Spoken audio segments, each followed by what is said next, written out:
Hello மக்களே, welcome back to my channel. இன்றைக்கி ஒரு சூப்பரான ரெசிபியோடு வந்திருக்கு. அது செய்கிறதுக்கு தேவையானது 3 பீட்ரூட் அலகி, 1 வெங்காய புஜ்ஜி, 2 தக்காளி குட்டி, 1 பச்சை மிளகாய். ஒரு பேனில் 2 டேபிள் ஸ்பூன் ஆயில் விட்டுட்டு அதில் கட் பண்ணி வச்சுருக்க வெங்காய புஜ்ஜி எடுத்து போட்டுக்கலாம். வெங்காய புஜ்ஜி நல்லா வதங்கணும்.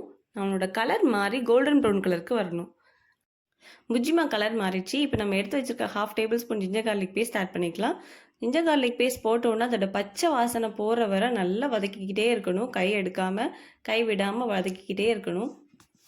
இவன் நல்லா வதங்கிட்டான் அப்படின்னு எப்படி கண்டுபிடிக்கிறது அப்படின்னா, ஆயிலில் விட்டு இது தனியாக பிரிஞ்சு வரும். ஸோ அந்த ஸ்டேஜில் நம்ம மற்ற ஸ்பைசஸ் ஆட் பண்ணிக்கலாம். இப்போ இதுக்கு அடுத்து என்ன ஸ்பைஸ் ஆட் பண்ண போகிறோம் அப்படின்னா, கரம் மசாலா. இது வீட்டில் ப்ரிப்பேர் பண்ணது. பட்டை, கிராம்பு, ஏலக்காய், இந்த 3ஐயும் சேர்த்து அரைச்ச பவுடர் இது.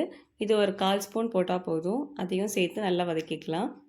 இந்த வெங்காய Bujji, ginger garlic paste, garam masala இதெல்லாம் போட்டு நல்லா வதக்கி ஒரு ஸ்மெல் வரும் பாருங்கள். எல்லோரும் கேட்பாங்க, என்ன இன்றைக்கி நான்வெஜ்ஜா அப்படின்னு. அந்தளவுக்கு வாசனை அவ்வளோ தூக்கலாக இருக்கும்.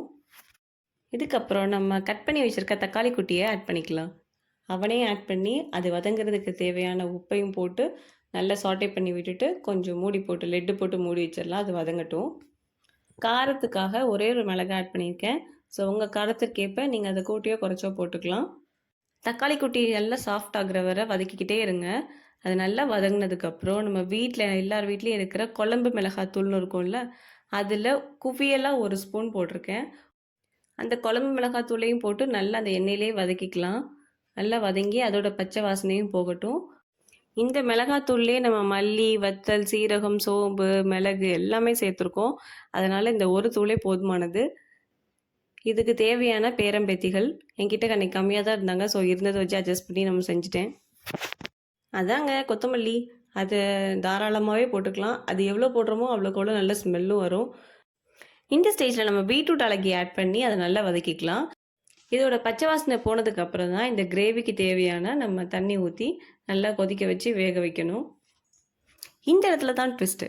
இந்த பீட்ரூட் என்னன்னா, இவன் நல்லா வெந்தாலாம் வேகலையா, லாஸ்ட்டில் ஃபைனல் டிஷ் எப்படி வந்துச்சு, டேஸ்ட் எப்படி வந்துச்சு, இதெல்லாம் தெரிஞ்சுக்கிறதுக்கு முன்னாடி கீழே ரெட் கலரில் சப்ஸ்கிரைப் பட்டன் இருக்கும், அதை மறக்காமல் தட்டி விட்டுருங்க. இந்த அழகி புஜ்ஜிமா கூடையும் குட்டிமா கூடையும் சேர்ந்து நல்லா ஒன்றோடு ஒன்றா ஒட்டியிருக்காங்க. ஸோ இது நல்லா ஃபார்ம் ஆயிடுச்சு. இந்த ஸ்டேஜில் இந்த கிரேவிக்கு தேவையான தண்ணி ஆட் பண்ணி நல்லா கொதிக்க வச்சிடலாம். இந்த கேப்பில் இந்த டிஷ்ஷுக்கு தேவையான தேங்காய், சோம்பு, கசகசா அந்த 3ஐயும் சேர்த்து அரைச்சி விழுதாக எடுத்துகிட்டு வந்துடலாம். தேங்காய் 2 விசில் எடுத்திருக்கேன். சோம்பு ஒரு 1/2 ஸ்பூன் எடுத்திருக்கேன். கசகசா வந்து ஒரு முழு ஸ்பூன் எடுத்திருக்கேன். இது இப்போ ஃபைன் பேஸ்ட்டாக அரைச்சி எடுத்துகிட்டு வந்துடலாம். நல்லா அரைச்சாச்சு. இது தனியாக இருக்கட்டும். பீட்ரூட் என்னன்னு போய் பார்த்துட்டு வந்துடலாம். ஐயோ, தக தக தகன்னு கொதிக்கிற பாருங்கள். பார்க்கவே அவ்வளோ அழகாக இருக்குது, சூப்பராக இருக்குது.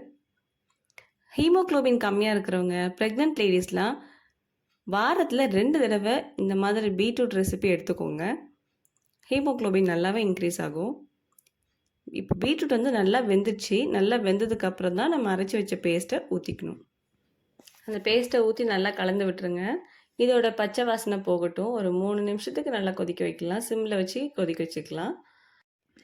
நான் ஏன் டைட்டில் அசைவ பிரியர்கள் இதை பார்க்க வேண்டாம் அப்படின்னு போட்டேன்னா, இது கண்டிப்பாக அவங்களுக்கு பிடிக்காது. ஏன்னா என்னோடய ஹஸ்பண்ட் நான்வெஜ் வெறியர்னே சொல்லலாம். அவருக்கு இந்த டிஷ் பிடிக்கல. ஸோ அதனால் for health aspect you can try. என்னோடய 1.25 வயசு குழந்தை சாப்பிட்டான். பட் இவர் வந்து பீட்ரூட் மாதிரி தானே இருக்கும் அப்படின்னு சொல்லி முடிச்சிட்டாரு. இதோட பேர் பீட்ரூட் கறி.